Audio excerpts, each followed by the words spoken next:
Bagaimana mungkin klub yang berhasil meraih 7 gelar dalam 9 musim kini terlihat rapuh? Musim lalu, Manchester City hanya finish di posisi ketiga dengan 71 poin. Itu adalah catatan terendah mereka di era Pep Guardiola. Setelah bertahun-tahun menjadi penguasa, musim 2025-2026 akan menjadi persimpangan jalan. Apakah dinasti ini mampu bangkit kembali? Atau justru mulai runtuh di tangan sang arsitek sendiri? Pep Guardiola datang ke Inggris pada musim 2016-2017. Ia mewarisi nama besar seperti Yaya Toure, Vincent Kompany, dan Sergio Aguero. Musim pertamanya berakhir tanpa trofi di posisi ketiga, tapi itu hanya awal. Dalam waktu setahun, City meledak, memecahkan rekor 100 poin dan 106 gol pada musim 2017-2018, mempertahankan gelar musim berikutnya, dan akhirnya menuntaskan treble bersejarah di musim 2022-2023. Semua itu dibangun lewat keberanian untuk berubah. Bahkan jika itu berarti melepas legenda seperti Toure, Kompany, Silva, dan Aguero demi menjaga intensitas tim. Namun, musim 2024-2025 memberi sinyal berbeda. Kreativitas Kevin De Bruyne menghilang karena cedera panjang. Kecepatan Kyle Walker memudar, dan untuk pertama kalinya sejak lama, strategi lama City tampak kehilangan taringnya.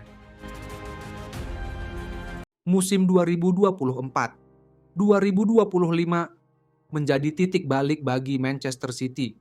Tanpa Kevin De Bruyne, lini tengah kehilangan kompas serangan. Kyle Walker, yang dulu jadi pelindung sisi kanan, sudah tidak sekuat sebelumnya. Di sisi kiri, rotasi antara Manuel Akanji dan Nathan Ake berjalan setengah hati, karena keduanya bukan fullback murni. Serangan pun terlalu bergantung pada Erling Haaland.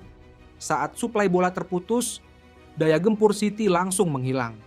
Cedera John Stones dan Jack Grealish di momen krusial semakin memperburuk keadaan. Sementara itu, Arsenal semakin konsisten. Liverpool kembali stabil. Chelsea mulai menemukan bentuk terbaiknya. Dan begitu saja, City turun tahta. Dari penguasa menjadi sekadar penantang. Musim panas 2025 menjadi titik bedah besar bagi Manchester City. Setelah satu dekade memimpin orkestra serangan, Kevin De Bruyne meninggalkan Etihad untuk bergabung dengan Napoli.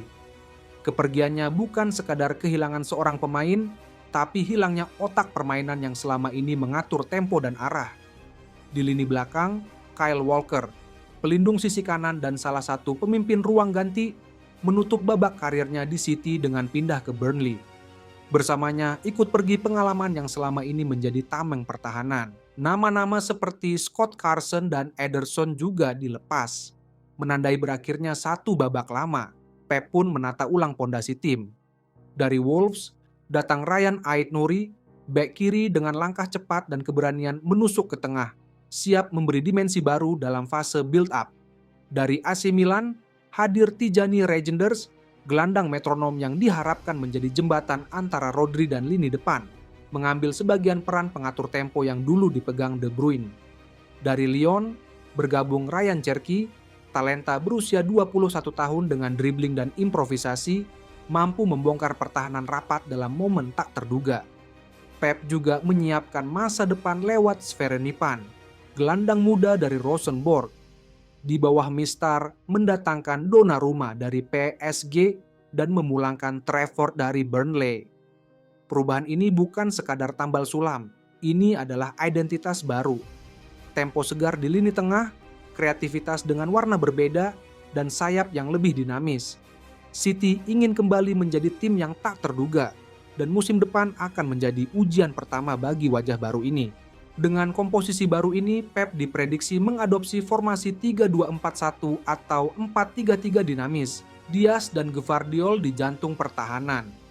Ait-Nouri di kiri, Stones atau Rico Lewis di kanan. Rodri tetap menjadi jangkar, didampingi Reijnders sebagai pengatur tempo. Bernardo Silva dan Phil Foden bergerak bebas di lini tengah, dengan Cherki atau Nipan sebagai opsi kreatif. Alan menjadi target man, disokong sayap cepat seperti Jeremy Doku. Formasi ini menekankan penguasaan bola tinggi, pressing intens, dan rotasi yang fluid. Tantangannya adalah seberapa cepat Rangers dan Cherki bisa menyatu dengan pola Pep, serta apakah Ait Nouri mampu bertahan dan menyerang seefektif Cancelo di masa lalu. Kekuatan City tetap jelas, kedalaman skuad, pengalaman juara, fleksibilitas taktik. Tapi masalah yang belum sepenuhnya teratasi adalah tidak adanya pelapis sepadan untuk Rodri, kehilangan kreativitas khas KDB, dan belum ada upgrade signifikan di fullback kanan. Proyeksi realistis Man City di musim depan adalah finish di posisi 3 besar dengan minimal 1 trofi domestik. Jika pemain baru cepat menyatu, mereka bisa menantang Arsenal dan Liverpool hingga akhir. Tapi jika adaptasi lambat, City berisiko mengulang musim lalu, yaitu hanya menjadi pesaing, bukan sebagai penguasa. Era Guardiola membuktikan satu hal, dominasi hanya bisa bertahan lewat evolusi. Dari rekor 100 poin, treble, hingga keberanian merombak tim, City selalu berubah untuk bertahan. Kini, kehilangan De Bruyne dan Walker adalah ujian berikutnya.